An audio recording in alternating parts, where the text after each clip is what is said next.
Chapter 1. The Toast to My Funeral. The house lights were already on when I pulled into the driveway. That was the first thing that felt wrong. It was barely 7:30.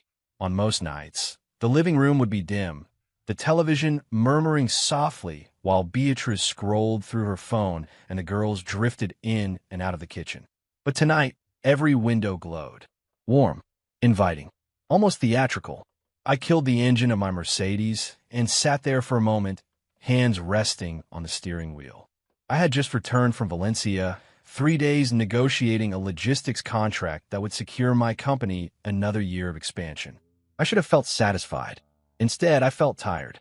52 years old, successful construction entrepreneur in Madrid, owner of Medina Ortega Developments, and exhausted down to the marrow. I grabbed my briefcase and stepped out. As soon as I opened the front door, the scent hit me. Roasted lamb, rosemary, garlic butter, the good Rioja wine. Beatrice never made lamb on a random Thursday. Javier, her voice called from the dining room. Light, controlled. I'm home. I answered, loosening my tie. When I stepped into the dining room, I paused. The table was set like it was Christmas Eve. White linen cloth, polished silverware, the expensive crystal glasses we only used when guests came over. Candles flickered in the center, throwing soft shadows against the walls. And they were all there. Beatrice sat at the head of the table, back straight, hands folded neatly in front of her. She wore the navy blue dress I bought her in Milan 10 years ago. Her makeup was flawless. Her hair perfectly styled. Sylvia, my eldest at 26, sat to her right.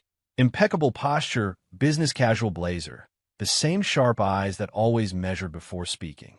Lorena, 24, lounged more casually, twirling a strand of hair around her finger, a faint smirk playing at the corner of her mouth.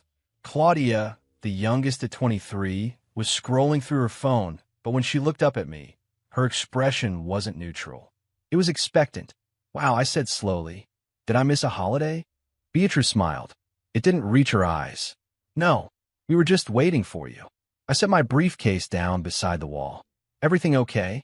Sylvia gestured toward the empty chair at the other end of the table. Sit down, Dad. Dad. The words sounded formal, almost rehearsed. I took my seat. Lorena stood immediately and poured wine into my glass before I could protest. Let's all have some, she said cheerfully. Claudia finally put her phone face down. This is important. A faint pulse began behind my temples. Beatrice picked up her glass first, then Sylvia, then Lorena, then Claudia.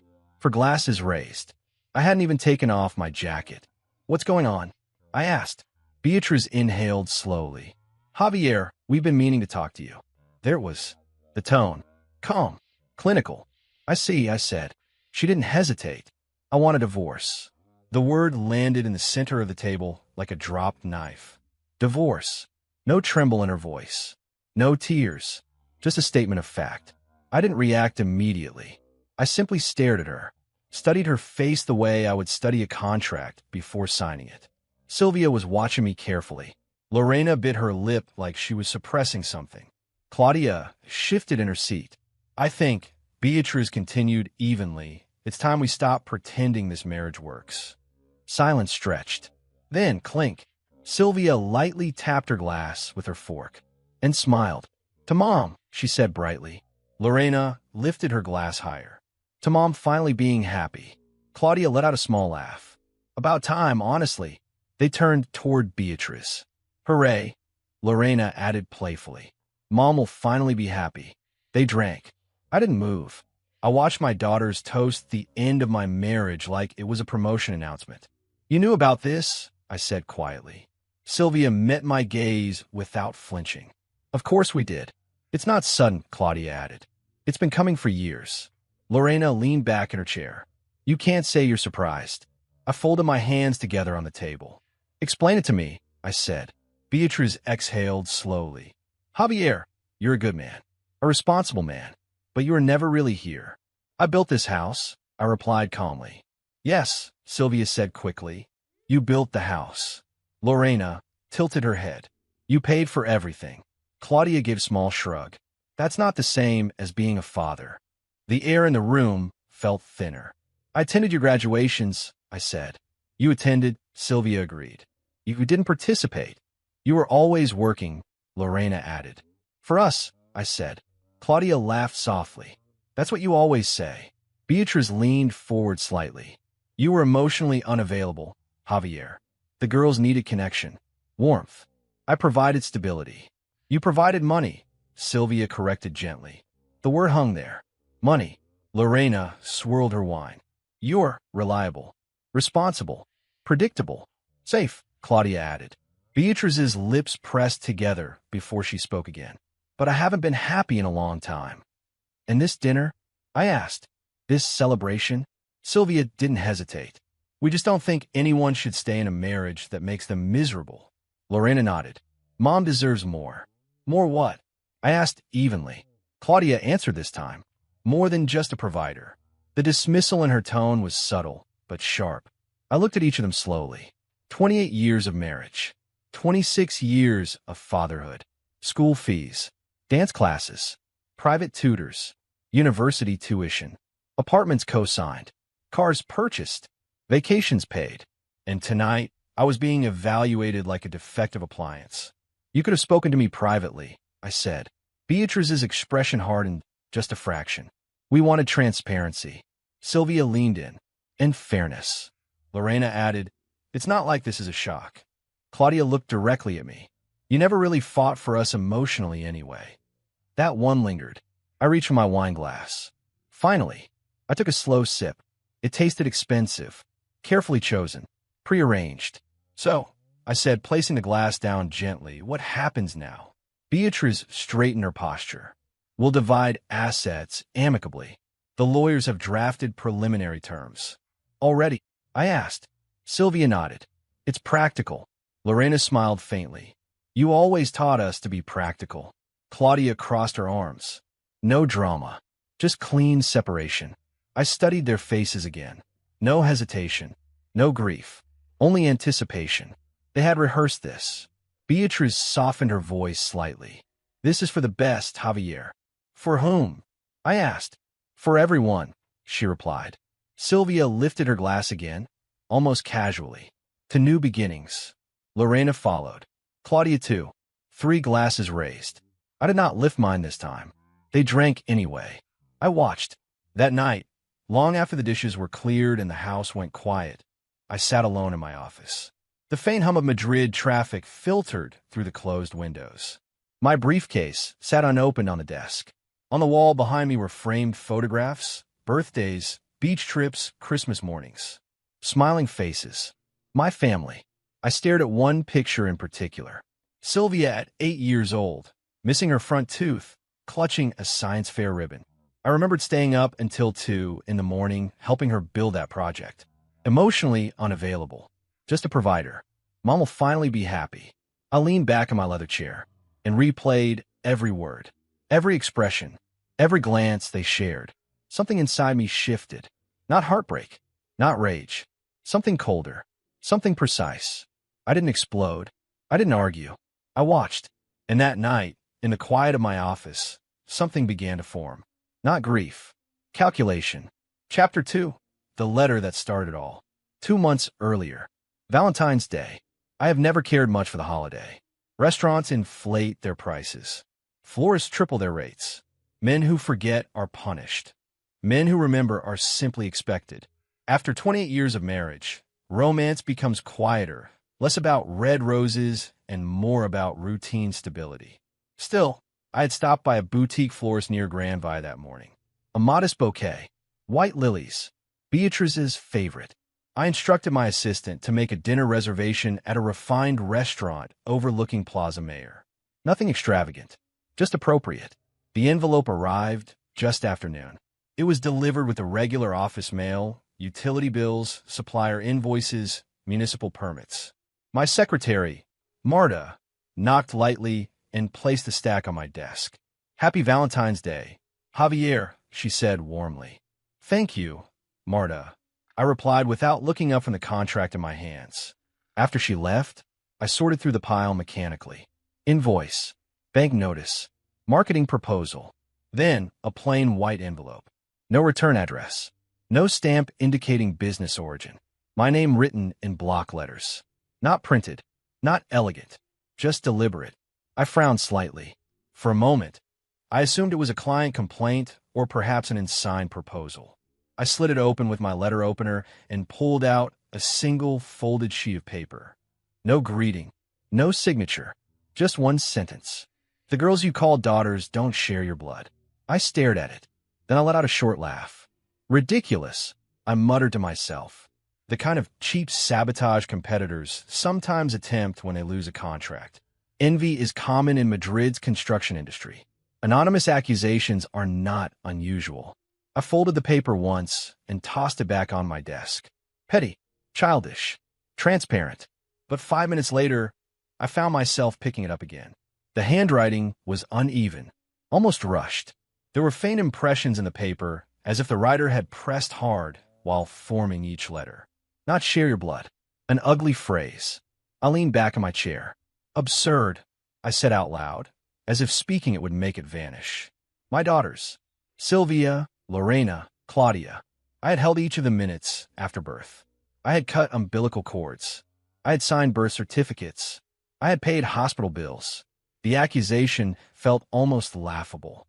Almost. That evening, I gave Beatrice the bouquet when I arrived home. She smiled politely, kissed my cheek. Thank you, she said. They're beautiful. The girls were out with friends.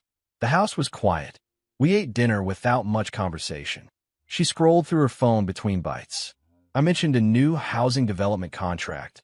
She nodded distractedly. At one point, I almost told her about the letter. Almost. But I didn't. Because it was nonsense. Because repeating it would give it weight. Because I trusted my life. Or at least I believed I did. Later that night, while brushing my teeth, I studied my reflection. Dark hair graying at the temples. Strong jawline. Straight nose. Hazel eyes. I tried to picture Sylvia's face. Her eyes were darker, almost black.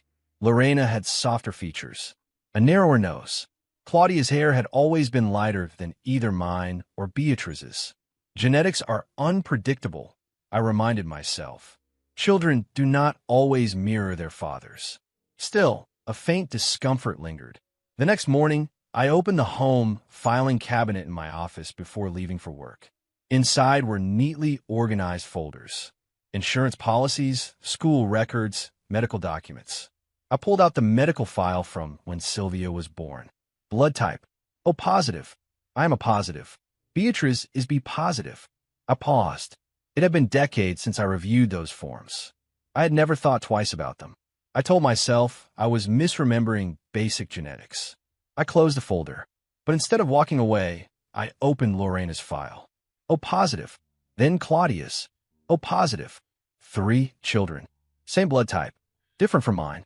A thin line of tension ran down my spine. There are combinations that make this possible, I thought quickly. There must be. I pulled out my phone and opened a genetics chart. A father with a positive and a mother with B positive can produce. I stared at the diagram. Possible outcomes. AB, and yes, so. It was possible. Statistically less common, but possible. I let out a slow breath. You're being paranoid. I shut the cabinet harder than necessary. That afternoon at work, I found myself distracted. In meetings, I drifted.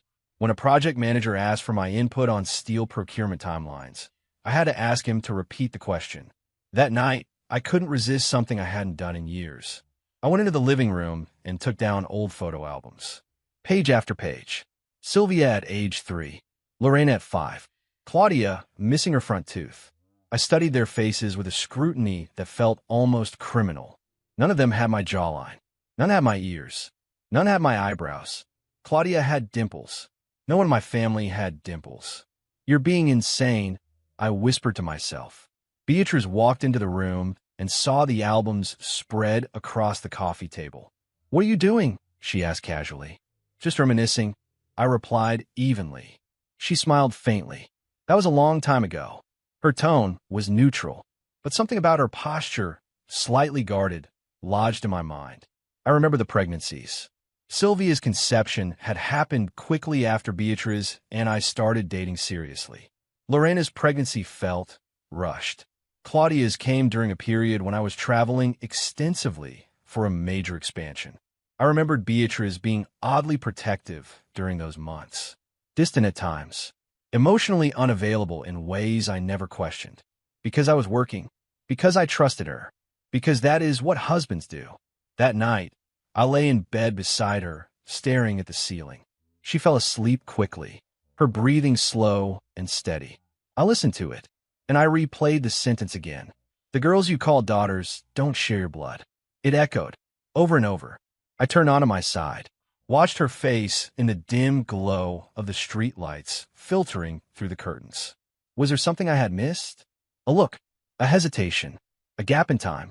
The mind is dangerous when fed with doubt. Every memory began to shift. Small details resurfaced. Moments I had dismissed. Conversations I had ignored. Sylvia once saying casually, "I don't think I look like anyone in this family." Lorena joking, "Maybe I was switched at birth." Claudia asking at age 12, "Dad, where did I get my eyes from?"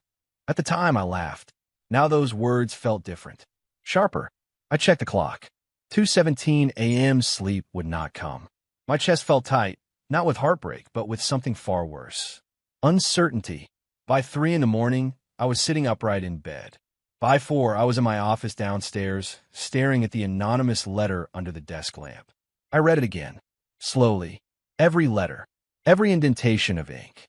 Who sent it? Why now? Was it a lie or a warning? The doubt that had begun as a faint whisper was no longer subtle. It was spreading, quietly, systematically. I tried to reason with myself. You are overreacting. This is nothing. But logic did not silence the unease. Because once doubt enters, it does not knock politely. It settles in, unpacks, rearranges everything. By dawn, I understood something uncomfortable. I no longer trusted the foundation of my own life. And once that happens, there is no returning to ignorance. That night, I did not sleep. I did not find peace. I did not dismiss the letter again. A doubt forms, then grows, and suspicion becomes obsession. Chapter 3. The basement box. The idea did not come to me dramatically. It arrived quietly, like a suggestion whispered at the back of my mind. 3 days after the letter, I found myself standing in the kitchen watching Beatrice wash dishes. The rhythm of ceramic against water, the faint clink of plates, the ordinary sound of a life that, until recently, I believed was solid. "Do we still have the old photo albums from before we moved here?" I asked casually. She didn't turn around. "In the basement, I think." "What?" "Just organizing some things." She nodded, unconcerned. If she was hiding something, she hid it well. That afternoon, when the house was empty, Sylvia at work, Lorena at the gym, Claudia at a friend apartment, Beatrice visiting her sister, I walked down the basement stairs. The air was cooler there, slightly damp. Concrete walls, storage shelves lining both sides. Old suitcases, boxes labeled in Beatrice's careful handwriting. Christmas ornaments, winter clothes, university papers, old kitchenware. A single hanging bulb illuminated the center of the room. I told myself I was simply looking for old documents. That was the lie. What I was really searching for, I couldn't yet name. I moved methodically, opened boxes, flipped through photo albums, stacked them neatly again. Nothing unusual, just years of accumulated life. But something kept pulling my attention toward the far corner, behind a stack of plastic bins filled with holiday decorations. It wasn't obvious, just slightly out of alignment, a gap that shouldn't have been there. I stepped closer. The bins were heavier than I expected. I moved them aside one by one, plastic scraping against concrete. Behind them, against the wall, was a small recessed space between the foundation columns. And inside that space, a metal box. Rectangular, dark gray, about the size of a briefcase. Not dusty like the rest of the basement. Recently handled. My pulse slowed. Not faster. Slower. Controlled. I crouched down and pulled it out. No lock. Just 2 metal clasps at the front. I hesitated for a fraction of a second, then opened it. Inside were photographs. Dozens of them. Loose. Unprotected. The top one showed Beatrice. Younger. Her hair longer. Standing on a beach I didn't recognize. She was laughing. Not the polite, restrained smile she wore now. This was open. Alive. Her arm was wrapped around a man. I did not recognize him. Tall, dark hair, leaner than me, rough around the edges. He wasn't dressed like a corporate professional. He wore a leather jacket. His smile wasn't stable. It was reckless. My throat tightened. I picked up the next photo. The same man. This time they were closer. Intimate. Her hand on his chest. His mouth near her ear. I flipped through them slowly. Picture after picture. Hotel rooms. Night streets. The beach again. And then a date printed in the bottom corner. March 1997. I froze. Sylvia was born in November 1997, which meant conception around February. I pulled another photograph. Beatrice sitting on a park bench. The same man kneeling in front of her, his hand pressed gently against her stomach. Her stomach slightly rounded. Pregnant. The date stamp. April 1997. I did the calculation automatically. We had our official engagement dinner in May 1997. I stared at the image. Her eyes in the photo were soft, devoted, not distant, not distracted, devoted to him. The air in the basement felt thinner. I reached deeper into the box. More photographs, more intimacy, more undeniable closeness. Then at the very bottom, beneath the stack, an envelope. Older paper, folded carefully. I opened it. Inside was a handwritten note. The ink slightly faded but still legible. B, no matter what happens, you know the truth about us. What we have is real. I'll fix things. I promise. Don't let him take what's mine. At the bottom, R, just one letter. R, I read it again. Don't let him take what's mine. Him. Me. The room felt suddenly smaller. I sat back against the concrete wall. The photographs spread across the floor in front of me like evidence at a crime scene. The timeline began aligning in my mind with brutal precision. I met Beatrice in late 1996.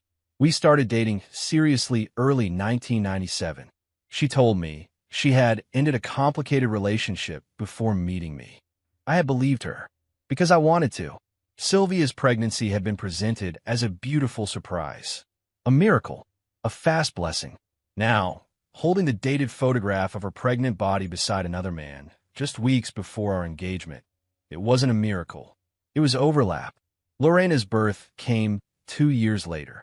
Claudia 3 years after that. The photographs continued through those years. Different locations. Same man. Same intimacy. And in several of them, her stomach visibly pregnant. The timeline didn't just overlap. It collided. I pressed my fingers against my temples. This could be coincidence. Old relationship. Photos kept out of nostalgia. But the dates. The note. The specific phrasing. Don't let him take what's mine. My mind raced through memories I had buried under routine. Beatrice's distance during pregnancies. Her insistence on handling certain medical appointments alone. Her refusal to discuss details. Her quick irritation if I asked too many questions. I had interpreted it as hormones. Stress. Normal marital friction. Now, those moments rearranged themselves into something darker. I stood up slowly. The room felt unstable beneath me. The photographs trembled slightly in my hands, not from shaking, but from the weight of realization. If this man was still in her life when Sylvia was conceived, if she was already pregnant before we formally committed, then everything I built was constructed on a lie.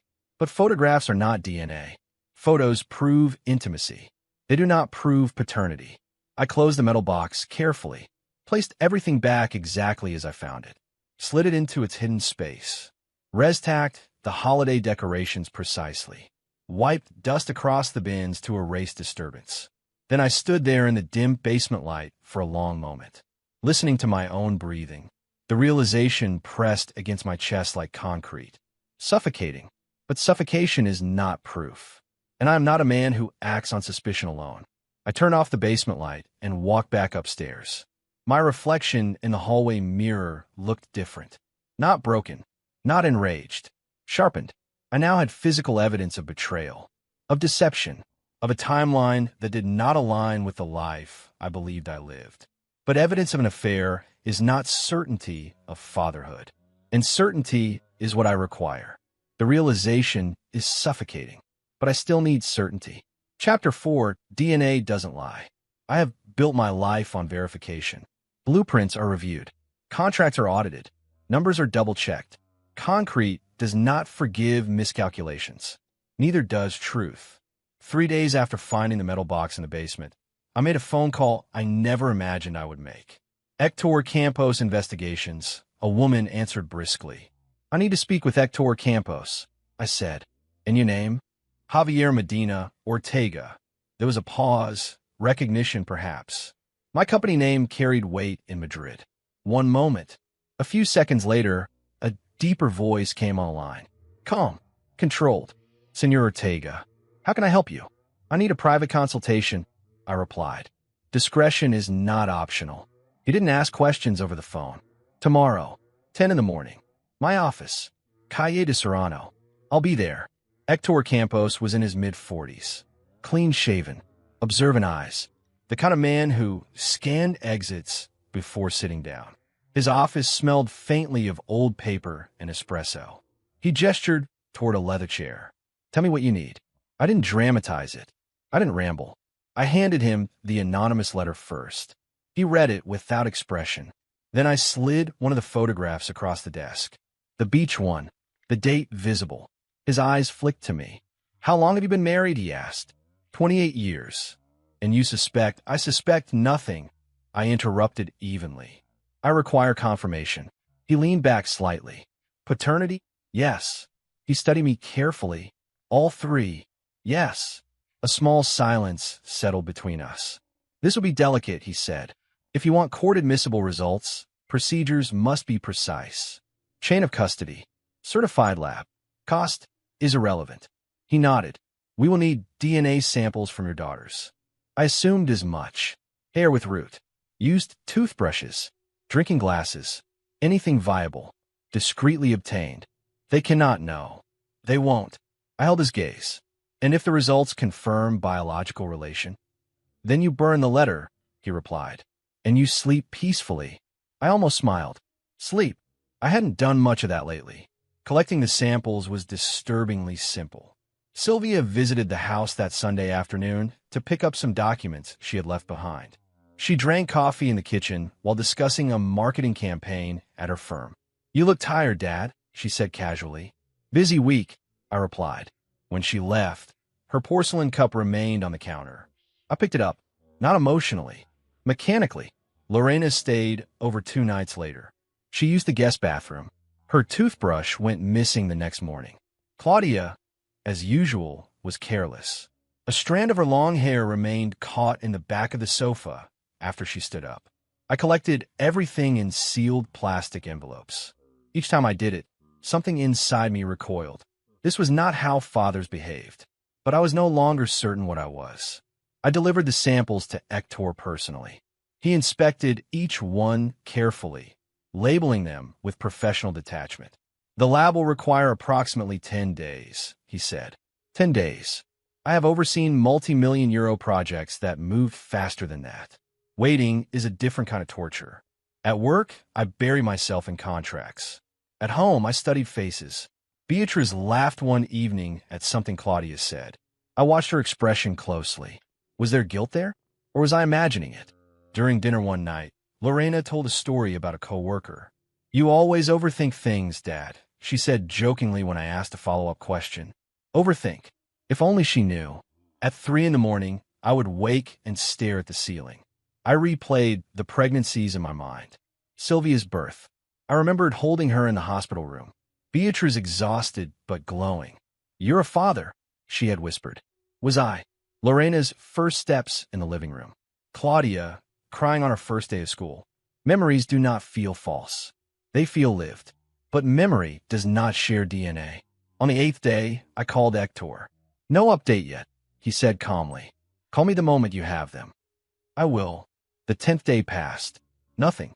On the 11th morning, my phone vibrated during a board meeting. Hector. I stepped outside immediately. The results are in, he said. His tone was neutral. When can I see them? Now. His office felt colder that afternoon. He didn't speak much when I entered. He simply handed me a sealed envelope. Official laboratory insignia across the front. I took it. The paper felt heavier than it should have. Would you like privacy? He asked. No. If this was a collapse, I would witness it standing. I broke the seal. Inside were 3 separate reports. Sylvia Medina Ortega. Probability of paternity. 0%. The number was bold. Clear. Unmistakable. I felt nothing for a moment. Just stillness. I turned the page. Lorena Medina Ortega. Probability of paternity. 0%. The room seemed quieter, as if sound itself had retreated. I opened the 3rd report. Claudia Medina Ortega. Probability of paternity. 0%. Not 5%. Not uncertainty. 0. Not 1. Not 2. All 3. I read each page again carefully. Names. Dates. Laboratory certification stamps. Chain of custody confirmation. Scientific language that left no room for interpretation. Hector remained silent across the desk. I assume, he said finally, you understand what this means. Yes. Biology does not negotiate. Blood does not bend.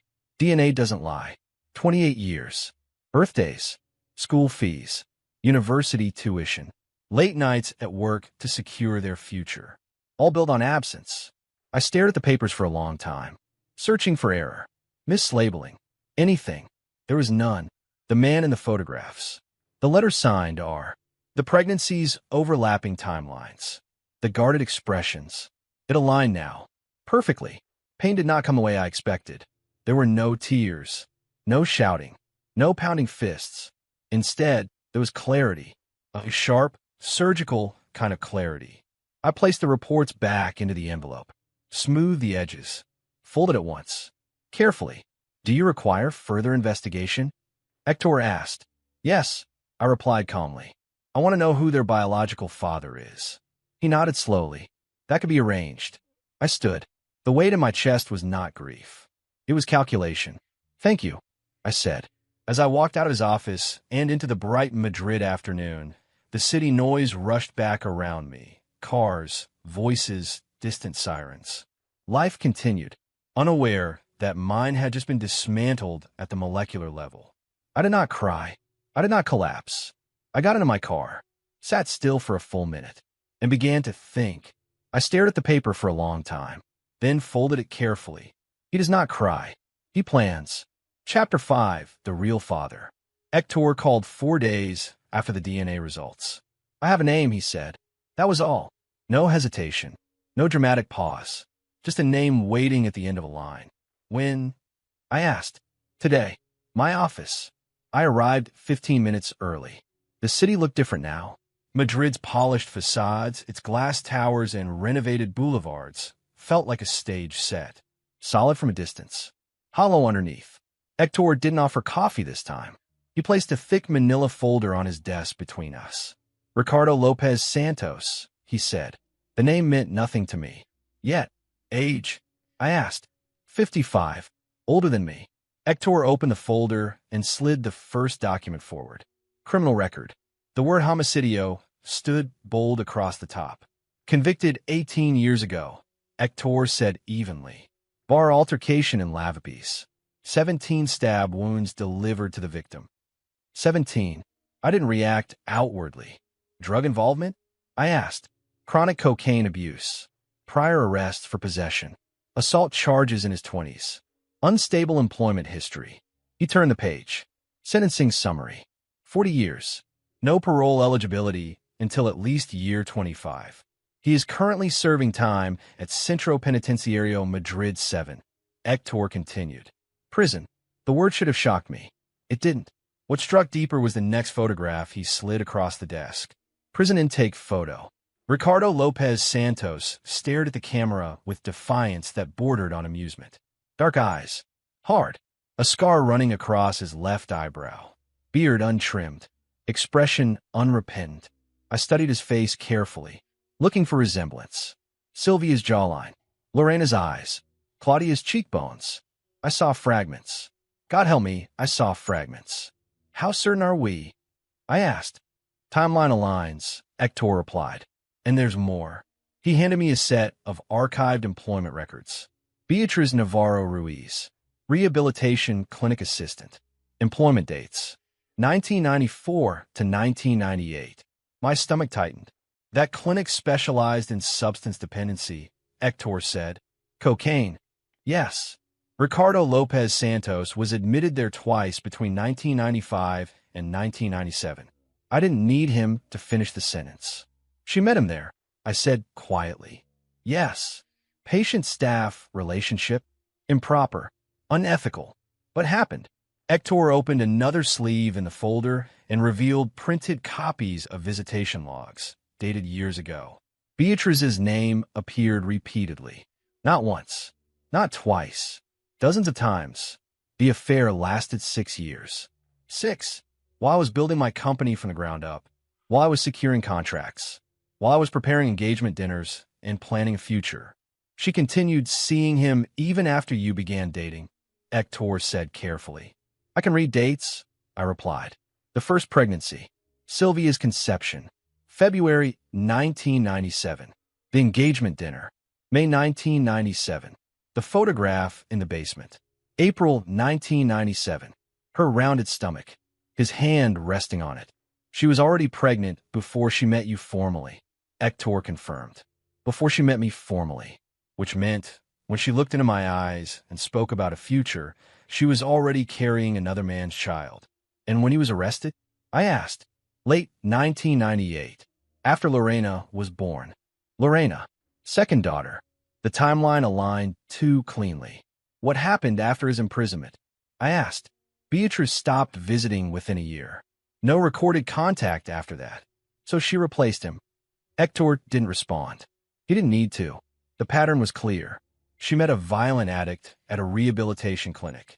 Fell into a relationship defined by chaos. Passion. Danger. Then pregnancy. Then another. And when Ricardo's instability escalated into murder, when he became unusable, she pivoted. Toward stability. Toward structure.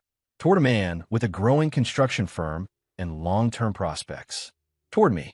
I leaned back slowly in the chair. The pieces arranged themselves without emotion. Not love. Selection. Assessment. Opportunity. Why me? I asked aloud. Hector folded his hands. You were emerging in your industry at the time. Educated. Financially promising. No criminal background. Family-oriented reputation. Stable. Educated. Ambitious. Safe.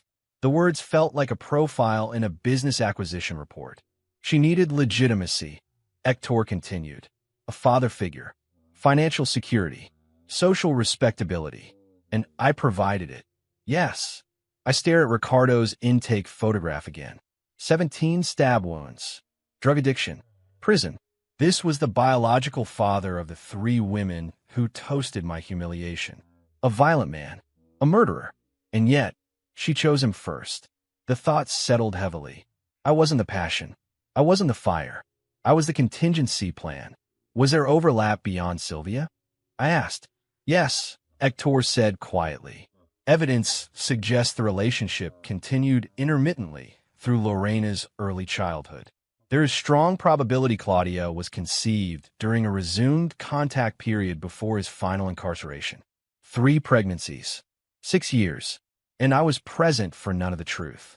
I imagined Beatrice sitting across from me at our early dates, listening attentively, smiling gently, asking about my business ambitions, encouraging expansion, while carrying another man's child. Recruitment. That was the word that surfaced. Not romance. Not destiny. Recruitment. I closed the folder slowly. The office felt suffocating, but my breathing remained even. Does he know? I asked. There's no record of paternity acknowledgement, Hector replied. Given his incarceration, it's unlikely he had leverage. So she secured the safer option. Married. Built a household. Allowed me to sign birth certificates. Allowed me to believe. Allowed me to invest 28 years. I stood. Anything else? I asked. Hector hesitated. One more thing. He slid a final document forward. A handwritten letter retrieved from archived prison correspondence. Addressed to Beatrice. You promised you wouldn't replace me with some suit. You said you were mine. Don't forget who those girls belong to. Signed. R. My jaw tightened. Not from anger. From clarity. He knew. She knew. And I financed the silence. I buttoned my jacket calmly. Thank you, I said. As I walked out of Hector's office into the late afternoon sun, Madrid looked unchanged. But I was not. The truth had expanded beyond betrayal. It had become architectural, systemic, intentional. I wasn't loved. I was recruited. Chapter 6, The Silent Dismantling. Revenge is loud in films. In reality, it is administrative. It requires signatures, transfers, patience. The morning after I learned the name Ricardo Lopez Santos, I arrived at my office earlier than usual. The receptionist hadn't yet turned on the lobby lights. The cleaning staff nodded politely as I passed. Buenos dias, Javier. Buenos dias. My voice sounded the same as always. That was important. In my office, I closed the door and sat behind my desk. Through the glass wall, Madrid's skyline stretched under a pale winter sky. Construction cranes dotted the horizon, machines I had once watched with pride. I opened my laptop and drafted an email to my brother, Alejandro. Lunch today. Urgent. He replied within minutes. Alejandro had always been the quieter one. 2 years younger. Practical. Loyal in a way that didn't require performance. We met at a private dining room near Plaza de Colón. He studied my face before sitting down. You look different, he said. Different how? Focused. I need your help. He leaned back slightly. That sounds serious. I'm restructuring the company. Restructuring how? I'm transferring 60% of my shares to you. His fork paused halfway to his mouth. That's not funny. I'm not joking.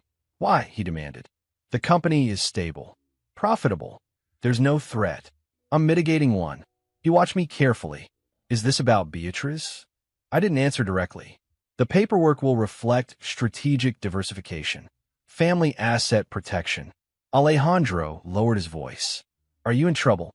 No. Then explain. I can't, I said calmly. Not yet. But I need you to trust me.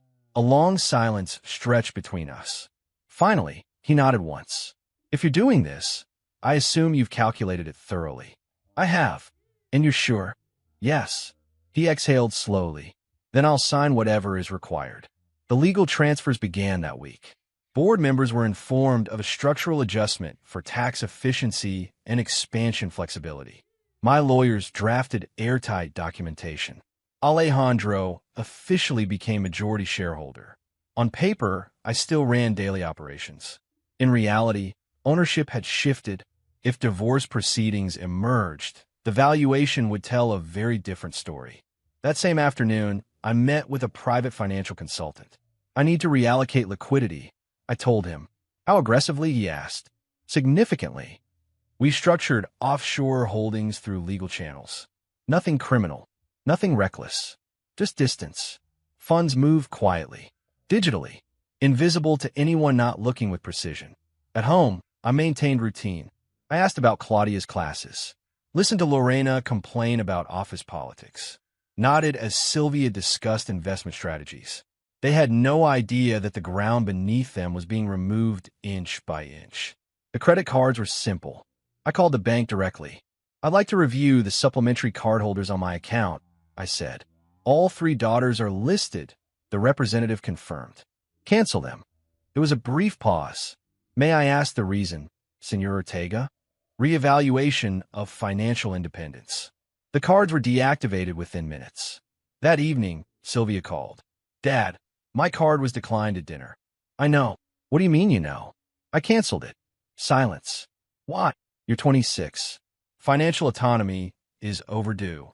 That's ridiculous, she snapped. I've always what? She hesitated. Supported us. I still do. Just not blindly. She hung up.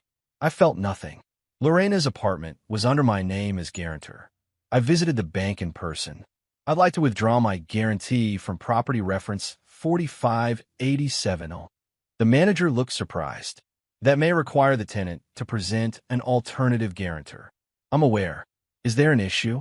No. Just restructuring. Paperwork signed. Responsibility removed. Claudia's health insurance policy was next. A polite call. A formal cancellation request. You understand coverage will terminate at the end of this billing cycle, the agent asked. I understand. The silence at dinner that week was subtle. Unspoken tension. They sensed change. They didn't yet understand it. Sylvia's car was registered under my company, a black Audi A3, leased through a corporate arrangement. I contacted the dealership. I'd like to terminate the lease early. There will be penalties. I'm aware. 2 days later, a recovery agent arrived at her office parking lot. She called me furious. They took my car. It wasn't yours. I replied evenly. It was company property. You're humiliating me. No, I said calmly. I'm clarifying ownership. She didn't speak to me for 3 days. The house felt colder. Beatrice watched everything carefully now. You're being distant, she said one evening.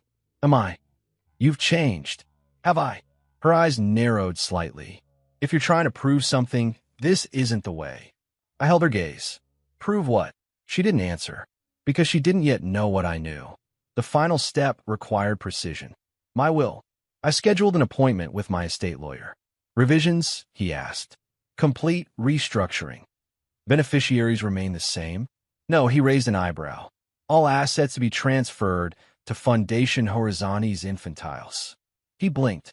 The children's charity? Yes. And your daughters? Removed. He studied my expression carefully. This is decisive. It's deliberate. May I ask why? No, the paperwork took 2 hours. Signatures. Witnesses. Final confirmation. While I walked out of that office, 28 years of assumed inheritance had evaporated. Legally. Irrevocably. At home, nothing outwardly dramatic occurred. Breakfast continued. Polite conversations. Routine schedules. But underneath, infrastructure had shifted. Financial arteries rerouted. Safety nets removed. I moved through my own life like a ghost. Observing. Listening. Waiting. I did not raise my voice. I did not accuse. I did not confront. Because exposure without preparation is emotional. And I was done being emotional. This was no longer about anger. It was about architecture. They had built a lie over decades. I was dismantling it silently, piece by piece. I waited, not for revenge, for timing. Chapter 7, The Civilized Dinner. November 9th arrived without ceremony. The sky over Madrid was a pale gray, the kind that made the city look polished and distant. I woke before dawn, showered, shaved carefully, and selected a charcoal suit I usually reserve for contract signings. Crisp white shirt, silver cufflinks, precision. If this was to be a performance, I would dress for it. Downstairs, the house was quiet. Too quiet. The kind of silence that exists before something rehearsed. At 9 in the morning, Beatrice knocked softly on my office door. We're still on for tonight, she said. Of course. She lingered in the doorway. Let's keep it calm. It will be calm, I replied. She studied me for a moment as if searching for cracks. She found none. The dinner had been her idea. A civilized way to end things, she had called it.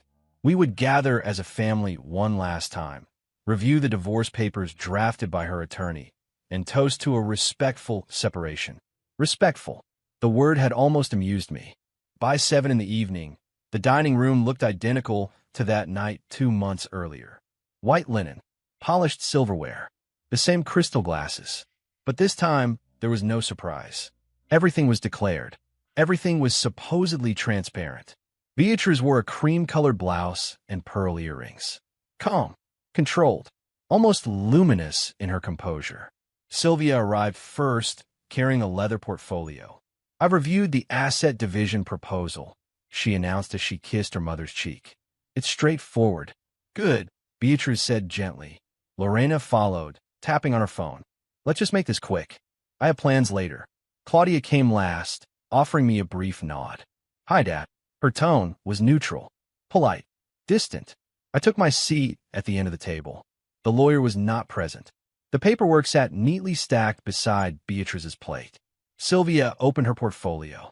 50% of liquid assets to Mom. The house to be sold and proceeds divided. Business valuation split according to current holdings. Current holdings. A faint detail they had not yet recalculated. Seems fair, Lorena said lightly. You always said fairness matters. I poured myself wine.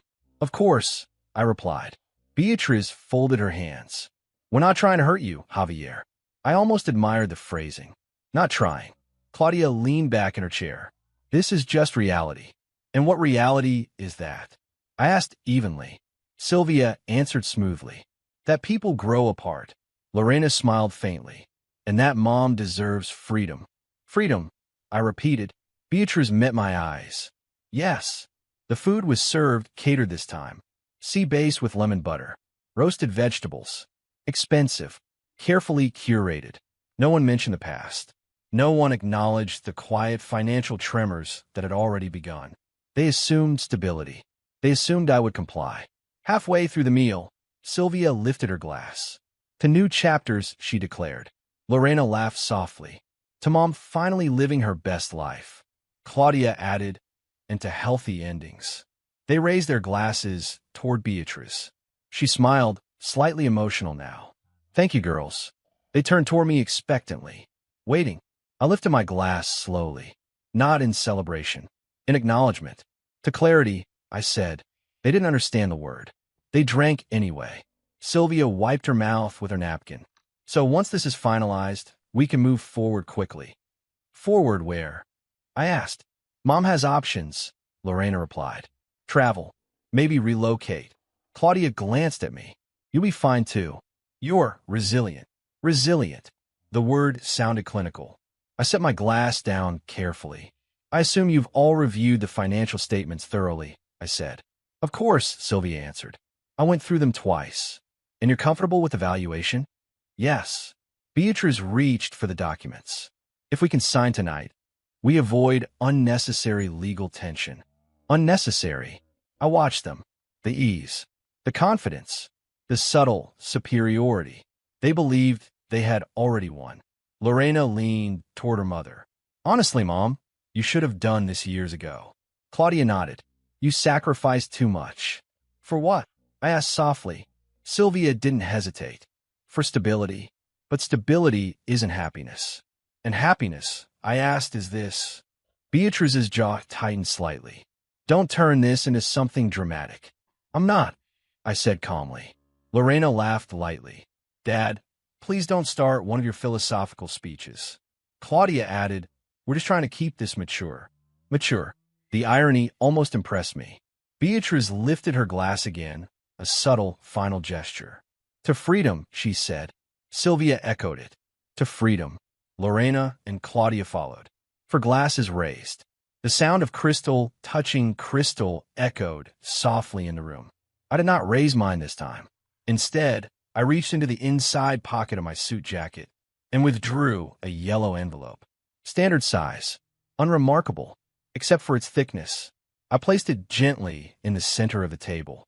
The movement was quiet, but shifted the air instantly. Sylvia frowned slightly. What's that? Beatrice looked at it, then at me. Javier. Lorena rolled her eyes faintly. Please tell me this isn't theatrics. Claudia crossed her arms. What is it? I rested my hands calmly on either side of the envelope. My voice, when I spoke, was steady. Before you celebrate, look at this. Chapter 8, Blood Truth. The yellow envelope sat between the wine glasses like a quiet detonator. No one reached for it at first. The candles flickered softly, casting shadows across Beatrice's composed face. Sylvia's fingers tightened around the stem of her glass. Lorena leaned back, suspicion replacing amusement. Claudia stared at the envelope as if it might move on its own. What is this? Beatrice asked carefully. Open it, I said. Sylvia reached for it first. Practical. Controlled. Always the strategist. She slid a manicured finger under the flap and pulled out a stack of documents. The first sheet was clinical. White. Official. Her eyes skimmed it casually at first, then stopped. What is this? She asked, but her voice had already changed. Read it, I replied. Lorena leaned over her shoulder. Claudia shifted closer. Sylvia swallowed. Probability of paternity, she paused. 0%. The word hung in the air. 0. That's not possible, Lorena said immediately, reaching for the second report. She scanned it quickly, her face drained of color. 0%, she whispered. Claudia grabbed the third document, her hands less steady now. She read faster, as if speed could alter meaning. 0%. Not 1. Not 2. All 3. Silence pressed down on the room. The ticking of the wall clock suddenly sounded louder. Sylvia's composure fractured first. "This is fake," she said sharply. "It has to be." "The lab certification is on the last page," I said calmly. "Chain of custody. Independent verification." Lorena shook her head. "No, no, you're our father." "Biology disagrees," I replied. Claudia stared at me as if I had become a stranger. "You did this without telling us." "Yes." Beatrice's hand flew to her chest. "Javier, I'm not finished," I said. I reached forward and slid the next set of documents from the envelope. Prison records, court transcripts, sentencing summary, and finally, Ricardo Lopez Santos' intake photograph. Sylvia saw it first. Her fingers trembled. "Who is that?" she asked, though something in her eyes suggested recognition she couldn't explain. "Your biological father," I said evenly. Lorena snatched the photograph. Her face twisted. "No, convicted of homicide," I continued. 17 stab wounds in a bar altercation. Chronic drug addiction. 40 years sentence. Claudia's wine glass slipped from her hand. It shattered against the tile floor. The sound echoed violently in the sudden quiet. "No," she whispered again, shaking her head as if repetition could undo reality. Beatrice stood abruptly. "This is enough." "Sit down," I said calmly. She froze. Sylvia's eyes moved frantically between the documents. "There's some mistake," she insisted. "Mom." Lorena covered her mouth, then pushed back her chair abruptly. She'd barely made it to the hallway before the sound of vomiting carried back into the dining room. Claudia began to cry, silently, shoulders shaking. Beatrice's face had lost all color. "You had no right," she said through clenched teeth. "No right," I repeated quietly. "You invaded privacy. You manipulated, I verified, I corrected." Sylvia stood up, pacing now. "This doesn't change anything. He's still our father. Biology says otherwise." "Biology isn't everything," she snapped. "Then why are you trembling?" I asked. She stopped pacing. "Because she was trembling." Lorena returned slowly, pale and shaken, wiping her mouth with the back of her hand. "That man," she said hoarsely, pointing at the photo. "That's not possible. He is currently incarcerated," I continued. "Madrid 7 Penitentiary." Claudia looked at her mother through tears. "Mom." Beatrice inhaled sharply, and then she said it. "I did what I had to do." The room went still. Sylvia turned toward her. "What does that mean?" "It means," Beatrice said, her voice cracking for the first time, "I was young. I made mistakes. I needed stability." "Stability?" I echoed. "Yes," she snapped suddenly. "Ricardo was chaos. Violence. Drugs. I couldn't build a life with that. So you built it with me." She didn't deny it. Lorena stared at her mother, as if seeing her for the first time. "You knew." Beatrice's eyes filled with tears. "I knew. And you never told us?" Claudia's voice broke. "I protected you." "From what?" Sylvia demanded. "The truth." "From him," Beatrice shouted. Silence crashed down again. I remained seated. "Calm." "I worked," I said quietly, drawing their attention back to me. 14-hour days. Weekends. Holidays. I built a company from nothing. No one interrupted. I missed dinners. School plays. Vacations. Because I believed I was securing your future. Sylvia's eyes were wet now. "I signed every tuition payment," I continued. "Every lease agreement. Every insurance policy. I co-signed your apartments." Lorena sank back in her chair. "For children who cheered my divorce." Claudia began sobbing openly. "I sacrificed decades," I said, my voice never rising, "for a family that was never mine." Beatrice stepped toward me. "They're your daughters in every way that matters." "Not to you," I replied. She flinched. "You selected me," I said evenly. "You recruited me." Her silence confirmed it. Sylvia's voice shook. "Dad, do not call me that," I said. The word hung between us. Lorena stared at the documents again. "He killed someone?" she whispered. "Yes." "With 17 stab wounds," I replied. Claudia covered her ears. "Stop. This is your truth," I said calmly. "Not mine." Beatrice moved closer, desperation creeping into her posture. "Javier, we can fix this. Therapy. We can. There is nothing to fix. Sylvia looked at me with raw panic now. Please. For 28 years, I said quietly, you treated me like an obligation. That's not true. Lorena cried. You toasted my divorce. No one had an answer for that. The candles had burned low, wax pooling around their bases. The dining room, once elegant and controlled, now felt like the aftermath of an explosion. Broken glass on the floor. Tears. Silence. I stood slowly. The chair legs scraped softly against tile. This house, I said evenly, belongs to me. No one spoke. You will gather your things. Beatrice's lips trembled. You can't be serious. I am. Claudia whispered. Where will we go? That is no longer my responsibility. Sylvia stepped forward. You can't just throw us out. I can. My tone did not change. It didn't need to. They stared at me as if searching for mercy. There was none. You have 1 hour, I said. Beatrice's knees nearly gave out as she gripped the edge of the table. Javier, I held her gaze. For the first time in decades, there was no confusion, no doubt, only clarity. Get out. Chapter 9, Collapse. The morning after the dinner felt surreal. Sunlight filtered through the blinds, sharp against the hardwood floors, but it did nothing to soften the tension. The house was quiet, too quiet, except for the occasional drip from the kitchen faucet. My daughters moved about, pale and shaken, whispering to each other.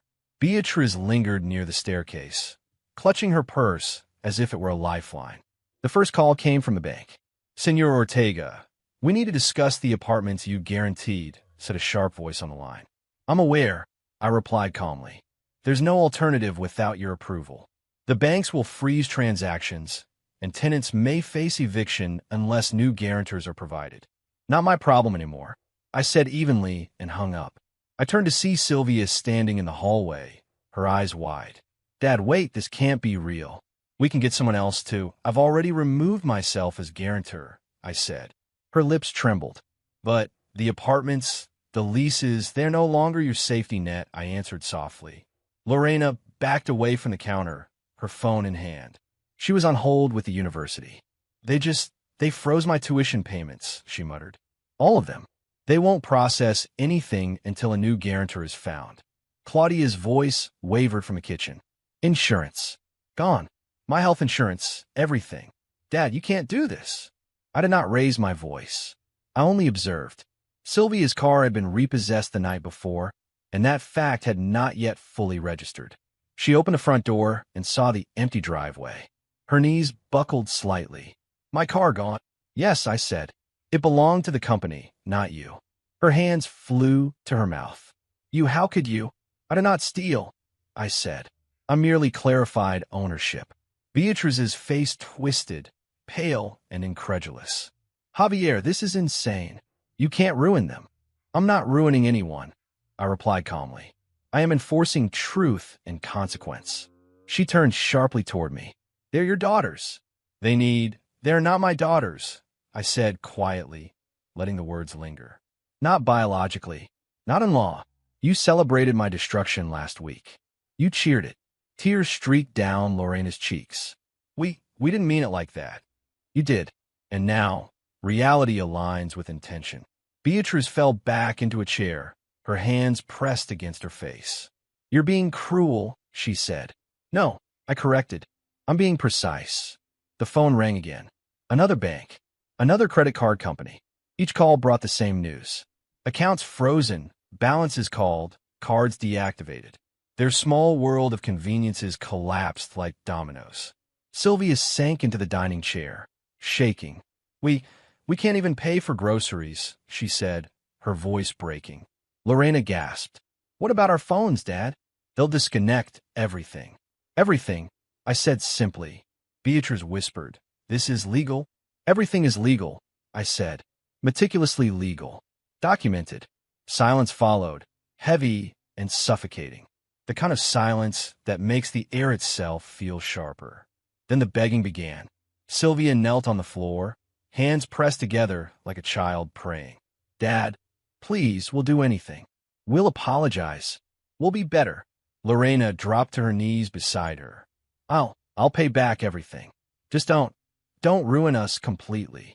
Claudia crawled closer, tears staining her blouse. I'm sorry. I'm so sorry. Beatrice, finally unable to maintain composure, sank to the floor too. Javier, please. I beg you. Don't destroy them. They're innocent. They didn't know.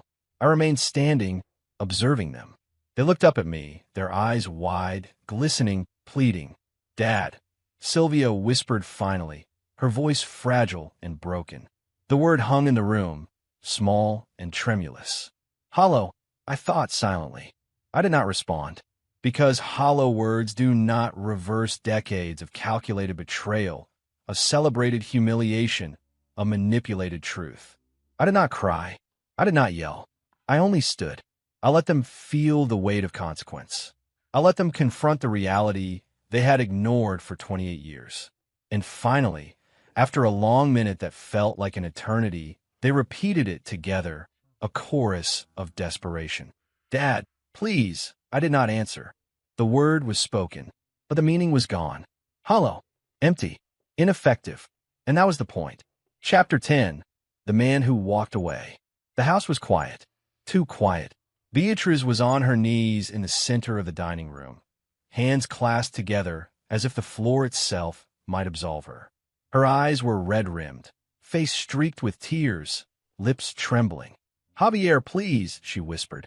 I made mistakes. I was selfish. I did not interrupt. I did not raise my voice. I did not even glance at my daughters. Their crying, their pleading, their apologies, they filled the room, but they did not touch me. I said everything I needed to say last week. I said calmly, my voice low, controlled.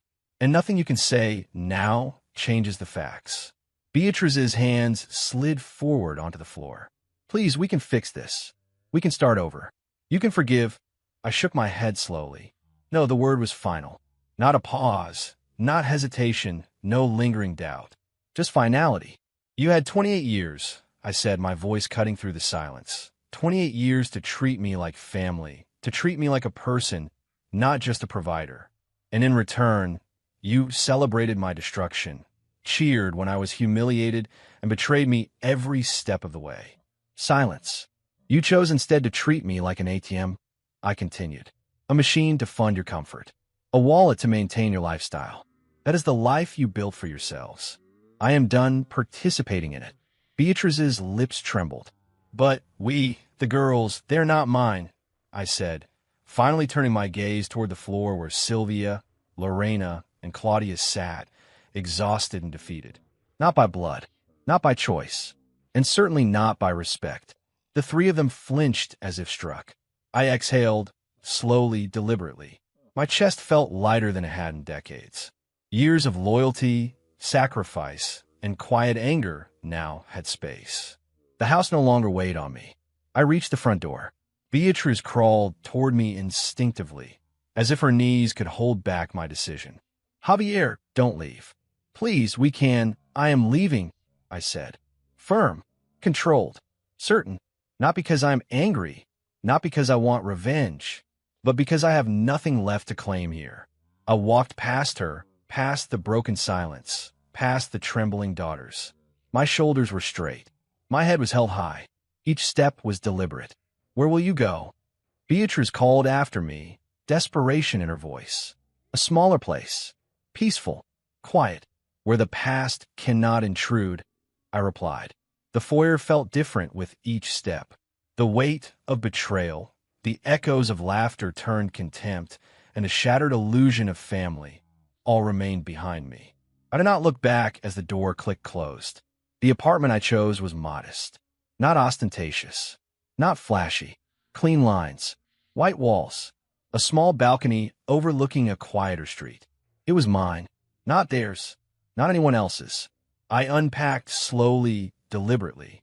No fanfare, no urgency, just calm, methodical placement of objects. Each book, each item, each memento carefully positioned, not as a statement, but as a marker of my autonomy. The city of Madrid moved outside my window, as it always had. Cars honked, people shouted, the faint hum of life continuing without pause. And for the first time in decades, I felt removed from it, separate, unburdened. I sank into the small leather chair by the balcony, coffee in hand, and allowed myself a single, unhurried breath. Then the letter arrived. It was crisp, official, and final.